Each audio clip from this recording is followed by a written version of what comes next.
Hola, ¿cómo están? Muy buenas tardes, bienvenidos a esta última unidad de la materia programación y estructura de datos. Hoy estaremos viendo un poco acerca de la programación orientada a objetos. Bueno, estaremos viendo un poquito acerca de este recorrido de listas, insertar registros, eliminar registros, construcción de listas, entre otros elementos de programación que, bueno, ustedes ya deben conocer, que vieron en la ingeniería y que, bueno, aquí estaremos reforzando en la maestría. Bueno, pues entonces vamos a compartir un poquito de la batalla para que podamos ver lo que contiene esta unidad y que podamos también abordarla de manera directa. Programación orientada a objetos, programación. Es un nuevo estilo de programación en el cual básicamente consiste en definir clases, tener dichas clases y comunicarse y conversar entre sí. La clase es un tipo, lo cual tiene asociada las operaciones que se pueden ejecutar con objetos de este tipo. Tipo se refiere a la clase de datos que se pueden almacenar en una variable en algún lenguaje de programación, por ejemplo. Y así pueden definirse variables de tipo entero, real, etc. Por ejemplo, cuando se define una variable de tipo entero, int, ABC, significa que en esa variable solo se podrán almacenar datos numéricos enteros, nada más. Sucede además que cuando trabajamos con variables de tipo entero podemos efectuar una serie de operaciones con este tipo de variables. Por ejemplo, operaciones aritméticas. Cuando, por ejemplo, escribimos 6 igual a más b, la máquina o el compilador ejecuta un algoritmo que suma y luego produce un resultado y se lo asigna a la variable c. Viéndolo de esta forma, podemos deducir que hablamos de una clase entero, es decir, un tipo que tiene asociadas ciertas operaciones, de las cuales no nos preocupamos por los algoritmos. Esta característica se denomina encapsulamiento, en el cual consiste en hacer uso de operaciones inherentes de la clase sin preocuparnos cómo la hace. En nuestro ejemplo, al ponerle int ABC, definimos a, b y c como objetos de la clase entero, int o integer. Por consiguiente, decimos que A, B, C son instancias de clase entero. Un objeto es entonces una instancia de una clase. Cuando definimos la clase, esa consistirá en un conjunto de datos que serán privadas y con un conjunto de operaciones que podremos efectuar con objetos de esta clase. Dichas operaciones se les llama métodos. Por ejemplo, vamos a definir una clase que se llama vector. V es un arreglo de una dimensión, n el tamaño de dicho arreglo, m la variable que indica cuántos datos hay en el vector v. También definimos un conjunto de métodos, por ejemplo, un constructor, un método que crea un objeto vacío de una clase vector, un método para insertar un dato al final, para insertar un dato al principio, para insertar un dato en una posición específica, para buscar dónde insertar en un vector ordenado, para ordenar los datos del vector, para borrar, para imprimir, determinar si está vacío, si está lleno, la posición en la cual se encuentra un dato que posiblemente vayamos a borrar, retorno de un número de elementos de un vector, actualizar los elementos, construir un objeto de la clase, en este caso un destructor, ¿sí? Si tenemos una clase de vector, podemos definir nuestros programas en objetos de dicha clase. Por ejemplo, el vector A5, B7 y C4. Lo implica que tenemos tres objetos de dicha clase, los cuales denominamos A, B y C. Es decir, gráficamente está de la siguiente manera. El vector M es igual a 0, N es igual a 5. Es decir, no tiene elementos, pero tiene 5 espacios. O en el ejemplo B, tiene N espacios, 0 elementos. En el ejemplo C, 0 espacios, 4 elementos, o sea, siempre espacios ocupados, estoy hablando, ¿no? N es la capacidad de elementos que puede tener. Es decir, M pues, no tiene nada porque no hay nada guardado. Y N es hasta cuántos puede almacenar. ¿Sí?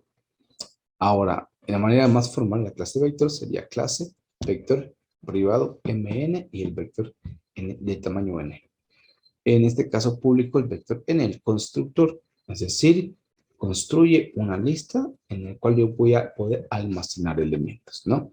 Esa lista puede ser ordenada o no, ¿sí? Al final de cuentas, lo que nosotros hacemos es construir un vector a partir de una clase que tiene métodos para poder desarrollar actividades dentro de ese vector, que es lo que nosotros llamamos como programación orientada a objetos.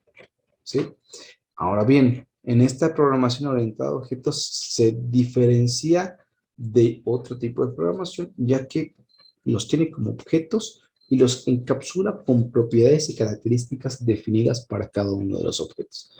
Por ejemplo, un elemento, no sé, quizás el nombre de una persona encapsula un nombre que tiene características de una persona, ¿sí? Y nosotros identificamos esas características.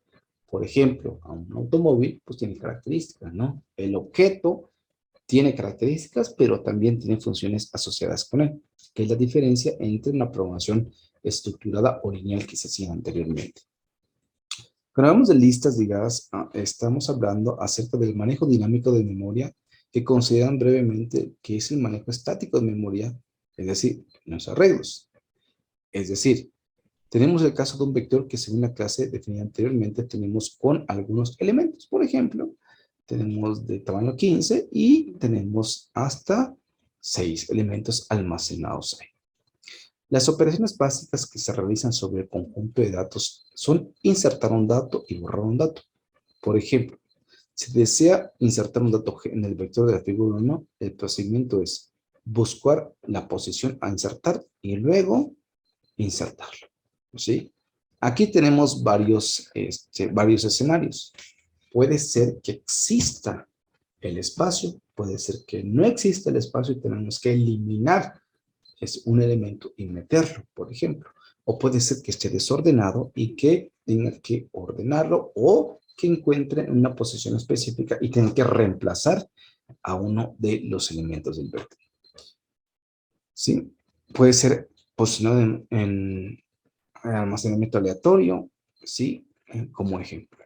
¿Sí? Entonces, aquí lo que estamos haciendo es desarrollar un tipo de programación donde cada objeto sí puede ser único, irrepetible, características y funciones que lo representan y que podemos construir un vector, ¿sí? Una lista que contenga cada uno de los elementos. Y las operaciones que podemos hacer ahí serían insertar, añadir, eliminar, por ejemplo, actualizar, buscar, ¿sí? Borrar, entre otros.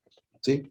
Entonces, a grandes rasgos, la programación orientada a objetos nos permite un nuevo tipo de programación en los cuales podemos considerar objetos como clases y a cada clase le podemos desarrollar eh, algún método para poder trabajar con ellos. Bueno,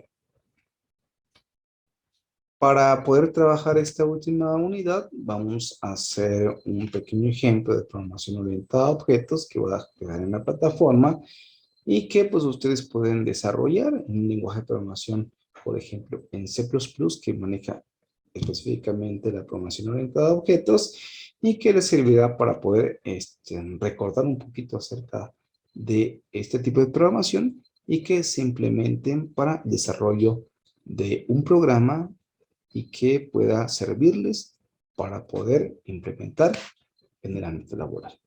Espero que esta breve introducción les haya servido para recordar qué es la programación orientada a objetos y poder trabajar con ellos.